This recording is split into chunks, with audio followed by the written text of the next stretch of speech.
Una dimensión importante para analizar territorialmente tiene que ver con generar un buen diagnóstico de los sistemas de transporte y de los sistemas de actividades y su interrelación. En ese sentido, una primera dimensión clave se relaciona con generar una perspectiva integrada de los sistemas de transporte. Es decir, que no caigamos en el error de concentrarnos en un solo modo de transporte sin entender la interrelación que tiene ese modo en particular con otros, que tiene no solamente su red física, sino que las actividades asociadas al uso de suelo que tienen las ciudades y también los actores que influyen en estos movimientos. No solamente los usuarios o personas que se movilizan en un espacio en particular, sino que también los operadores de este sistema de actividades y del sistema de transporte y los políticos que toman las decisiones asociadas a ese territorio. De la misma manera, un principio rector fundamental tiene que ver con poder entender esta jerarquía de modos de transporte, en donde el espacio público requiere jerarquizar primordialmente la caminata, la bicicleta y el transporte público en términos de el espacio y generar más desincentivos al modo de transporte privado.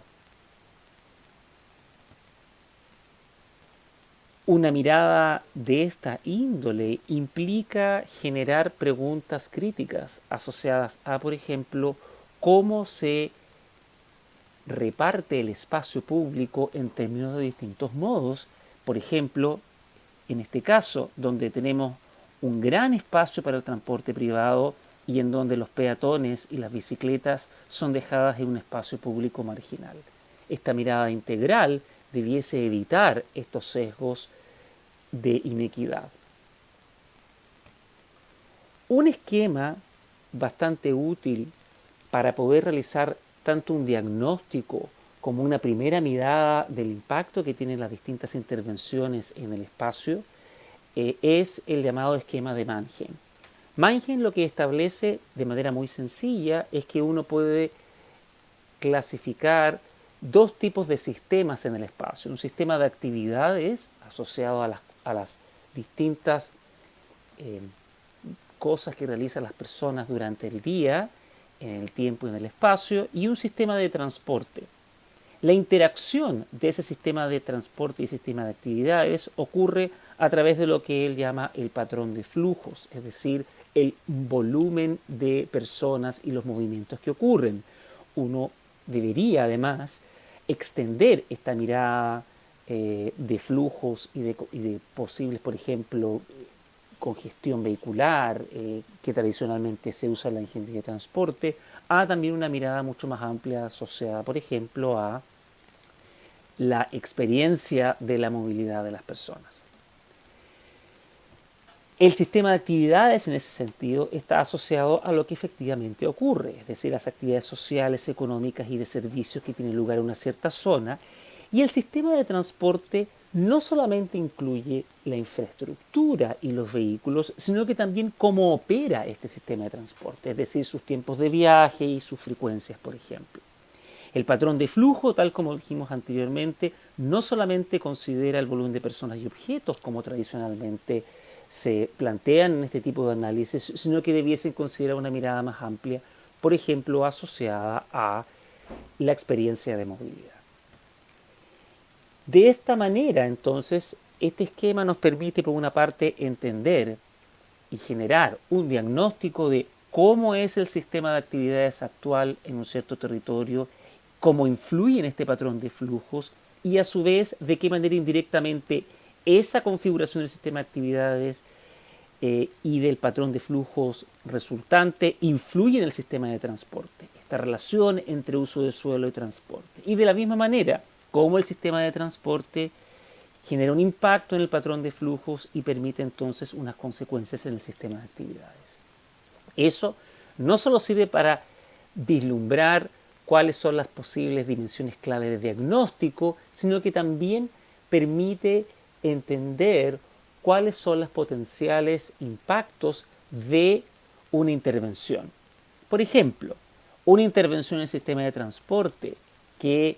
genera un incentivo a la caminata y a la bicicleta no solamente va a influir en el patrón de flujos y la experiencia de movilidad, en el volumen de personas y de bicicletas que se mueven en una cierta área, sino que en el mediano y largo plazo también va a influenciar el sistema de actividades, por ejemplo, promoviendo actividades de comercio o de recreación. De la misma manera, una intervención en el sistema de actividades también puede tener consecuencias en el sistema de transporte. Por ejemplo, una promoción de un espacio público de mejor calidad en ciertas áreas de mayor densidad en un cierto territorio, por ejemplo, puede generar un cierto patrón de flujos que influya en un incentivo en el sistema de transporte en términos, por ejemplo, de la caminata y de la bicicleta. Y entonces existen distintas opciones sobre el sistema de transporte y sobre el sistema de actividades asociadas a estos agentes que intervienen en el sistema y que permiten finalmente vislumbrar de qué manera una intervención no solamente influye en el sistema en particular en el que estamos concentrándonos, sino que también en el espacio y en la ciudad de una manera mucho más integral.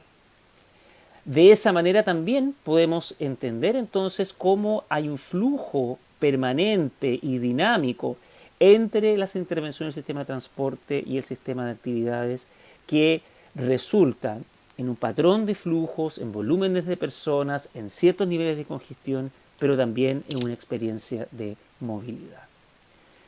Herramientas para esto existen muchas y uno podría, por ejemplo, generar ciertos indicadores asociados a estos distintos sistemas de actividades de transporte y de patrón de flujos. Por ejemplo, asociadas al sistema de actividades. De qué manera esta diversidad de uso de suelos genera ciertos desequilibrios en distintos lugares del territorio, cómo este balance de uso de suelos se reparte a partir de distintos lugares del área estudiada, cuál es la cobertura asociada a distintos servicios en distintos lugares del territorio estudiado, y también desde el punto de vista del sistema de transporte, cuál es la operación del sistema de transporte público actual, qué cosas se pueden mejorar en ese sentido, y también algunas dimensiones físicas que, por ejemplo, en términos de la longitud total de la red vial, uno puede correlacionar respecto a el incentivo o no de la caminata. Y, por otra parte, qué es lo que ocurre actualmente respecto a el patrón de flujos, no solamente en términos de los viajes diarios y de las tasas de viajes hacia zonas no céntricas, por ejemplo, sino que también en términos de cuál es la experiencia de movilidad